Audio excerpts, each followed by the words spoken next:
नमस्कार दोस्तों, स्वागत है आप लोगों का मेरे चैनल में। मुझे उम्मीद है आप लोगों की एग्ज़ाम की तैयारी बहुत अच्छी चल रही है और साथ में आप लोग अपने सेहत का भी बहुत अच्छे से ख्याल रख रहे हैं। तो चलिए हम लोग आज की रीडिंग प्रैक्टिस शुरू करते हैं। आज का टॉपिक है स्पोर्ट्स एंड वेलनेस और ये है हमारा इसका पार्ट 1। तो स्पोर्ट्स का मतलब होता है खेलकूद और वेलनेस का मतलब होता है स्वास्थ्य। तो देखते हैं इस पार्ट में हमें क्या बताया जा रहा है। और पढ़ते टाइम में जो भी वोकैबलरी आप लोगों को लगे कि ये सब नहीं आता है तो उसको आप लोग एक नोटबुक में आप लोग नोट कर लीजिएगा। ठीक है, चलिए। तो लिखा है प्रभात। प्रभात यानी एक लड़के का नाम है। ऑलवेज हमेशा वांटेड चाहता था। ये जो वांटेड है ये हमारा वांट वर्ब का पास्ट फॉर्म है। वांट का मतलब होता है चाहना और जब हम लोग इसको पास्ट के टाइम के लिए यूज करते हैं तब लिखते हैं वांटेड यानी चाहता था। टू विन जीतना। हिज पेरेंट्स उसके माता पिता, टीचर्स सारे टीचर, एंड और फ्रेंड्स सारे दोस्त, सेड कहते थे। ये जो सेड है ये हमारा से वर्ब का पास्ट फॉर्म है। से का मतलब होता है कहना और जब हम लोग इसको पास्ट के टाइम के लिए यूज करते हैं तब लिखते हैं सेड यानी कहते थे। क्या कहते थे? दैट कि ही डिड नॉट नो वह नहीं जानता था। हाउ कैसे। टू एक्सेप्ट स्वीकार किया जाता है। डिफीट हार को। ये डिफीट का मतलब होता है हारना। द फैक्ट सच्चाई। वॉज था क्या था? दैट की ही वह यानी प्रभात कुड नॉट बियर बर्दाश्त नहीं कर सकता था। बियर का मतलब होता है बर्दाश्त करना। वैसे बियर का मतलब जन्म देना भी होता है लेकिन यहाँ पे बर्दाश्त करने के लिए बियर को यूज किया गया है। यानी वह बर्दाश्त नहीं कर सकता था क्या चीज? लूजिंग हार को। यहाँ पे लूजिंग जो है ये वर्ब का काम नहीं कर रहा है बल्कि ये नाउन का काम कर रहा है और इस तरह के वर्ब को हम लोग क्या बोलते हैं? जेरंड बोलते हैं। तो यहाँ पे यही लिखा है कि वह बर्दाश्त नहीं कर सकता था क्या? हार को। नॉट इवन एट मार्बल्स यहाँ तक कि मार्बल्स में भी नहीं। मार्बल्स एक्चुअली में एक गेम होता है और इसमें होता क्या है कि जो कांच का एक गोटी टाइप से होता है और अक्सर इस तरह का जो गोटी है ये गांव जैसे जगह में पाया जाता है जिससे बच्चे लोग अपना खेलते हैं। तो यहाँ पे यही लिखा है कि उसको मार्बल्स जैसा जो खेल होता है उसमें भी उसको हार बर्दाश्त नहीं होता था। ही वह यानी प्रभात फेल्ट महसूस करता था। ये जो फेल्ट है ये हमारा फील वर्ब का पास्ट फॉर्म है। फील का मतलब होता है महसूस करना और जब हम लोग इसको पास्ट के टाइम के लिए यूज करते हैं तब लिखते हैं फेल्ट यानी वह महसूस करता था। सो गुड बहुत अच्छा। व्हेन जब। ही वह वॉन जीतता था। ये जो वॉन है ये हमारा विन वर्ब का पास्ट फॉर्म है। विन का मतलब होता है जीतना और जब हम लोग इसको पास्ट के टाइम के लिए यूज करते हैं तब लिखते हैं वॉन यानी वह जीता था। दैट की ही वह नेवर वांटेड कभी नहीं चाहता था। ये जो वांटेड है ये हमारा वांट वर्ब का पास्ट फॉर्म है।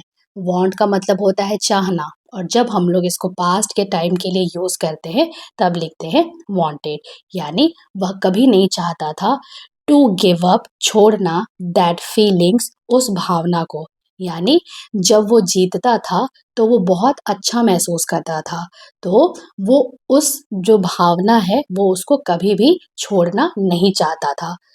ऑन द कॉन्ट्ररी दूसरी ओर लूजिंग हार मेड करता था हिम उसको फील टेरेबल बुरा महसूस यानी जो हार है उसको बहुत ही बुरा महसूस कराता था। ये जो टेरेबल है इसका मतलब होता है बहुत बुरा। ही वह थॉट सोचता था। ये जो थॉट है ये हमारा थिंक वर्ब का पास्ट फॉर्म है। थिंक का मतलब होता है सोचना और जब हम लोग इसको पास्ट के टाइम के लिए यूज करते हैं तब लिखते हैं थॉट यानी वह सोचता था। दैट की लूजिंग हार वॉज था क्या था? द वर्स्ट थिंग सबसे बुरा चीज। वर्स्ट का मतलब होता है सबसे बुरा। दैट जो कुड हैपन हो सकता था टू एनीवन किसी के साथ। इफ अगर प्रभात प्रभात सेंस्ड ये महसूस कर लेता था या फिर उसको ऐसा लगने लगता था ये जो सेंस्ड है ये एक्चुअली में ये सेंस वर्ब का पास्ट फॉर्म है। सेंस का मतलब होता है महसूस करना या आगे जो भी होने वाला है वो समझ जाना। तो और हम लोग जब इसको पास्ट के लिए यूज करते हैं तब लिखते हैं सेंस्ड। तो यहाँ पे यही लिखा है कि अगर प्रभात जो है महसूस कर लेता था दैट कि ही वह वुड लूज हारेगा अ गेम उस खेल को ही वह वुड नॉट प्ले नहीं खेलता था इट उसे उसे यानी उस खेल को। यानी अगर प्रभात ये महसूस कर लेता था कि वह गेम हारेगा तो वो उस खेल को नहीं खेलता था। ही वह वुड टेक पार्ट भाग लेता था ओनली व्हेन सिर्फ तभी ही वह वॉज श्योर जब उसे पक्का यकीन होता था ऑफ विनिंग जीतने का इवन इफ यहाँ तक कि द गेम खेल लास्टेड चलता था ओनली फॉर अ मिनट सिर्फ कुछ देर के लिए। मतलब वो भाग तभी लेता था जब उसको लगता था पक्का से कि वो जीतेगा ही, चाहे वो गेम कुछ मिनट के लिए ही चले। ये जो लास्टेड है ये हमारा लास्ट वर्ब का पास्ट फॉर्म है। लास्ट का मतलब होता है चलना और जब हम लोग इसको पास्ट के टाइम के लिए यूज करते हैं तब लिखते हैं लास्टेड। अब आगे लिखा है यू आप यानी ये ऑथर हम लोगों को इंडिकेट कर रहा है। तो यहाँ पे यही लिखा है आप कुड नॉट स्टॉप नहीं रोक सकते थे हिम उसको फ्रॉम प्लेइंग खेलने से द काइंड ऑफ गेम जिस तरह का खेल ही उसे वॉज रियली गुड एट जिसमें वो बहुत अच्छा था। मतलब कि आप उसको उस तरह के खेल खेलने से नहीं रोक सकते थे जिसमें वो बहुत अच्छा था। लाइक बैडमिंटन जैसे बैडमिंटन। अब आगे क्या लिखा है कि अ न्यू स्टूडेंट एक नया विद्यार्थी ज्वाइंट आया आया या शामिल हुआ। ये जो ज्वाइंट है ये हमारा ज्वाइन वर्ब का पास्ट फॉर्म है। ज्वाइन का मतलब होता है शामिल होना या आना और जब हम लोग इसको पास्ट के टाइम के लिए यूज करते हैं तब लिखते हैं ज्वाइंट। यानी एक नया विद्यार्थी शामिल हुआ प्रभात के स्कूल में एंड और हिज नेम उसका नाम वो सूर्या था।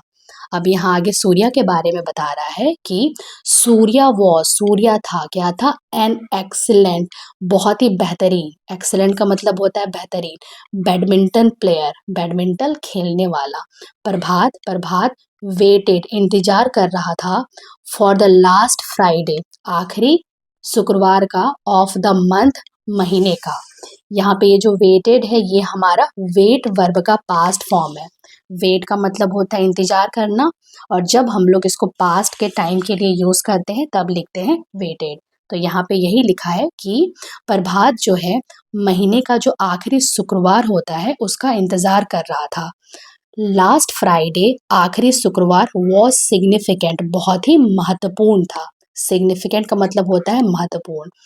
दिस वॉज यह था व्हेन जब द कोच यानी कोच कंडक्टेड कराने वाला था फ्रेंडली मैच बहुत ही मित्रता वाला जो खेल in the game periods game का जब पीरियड्स होता था उसमें। यानी कि जो प्रभात है वो महीने के जो आखिरी शुक्रवार होता है उसका बहुत ही बेसब्री से वो इंतजार कर रहा था क्योंकि जो आखिरी शुक्रवार था वो बहुत ही महत्वपूर्ण था। उसमें क्या होने वाला था क्योंकि जो कोच है वो एक फ्रेंडली मैच कराने वाला था जब गेम का पीरियड होने वाला था। तो ये थी हमारी आज की स्टोरी। मुझे उम्मीद है आप लोगों को ये स्टोरी पसंद आई होगी। हम लोग मिलते हैं इसके नेक्स्ट पार्ट में। तब तक के लिए have a good day and thank you so much.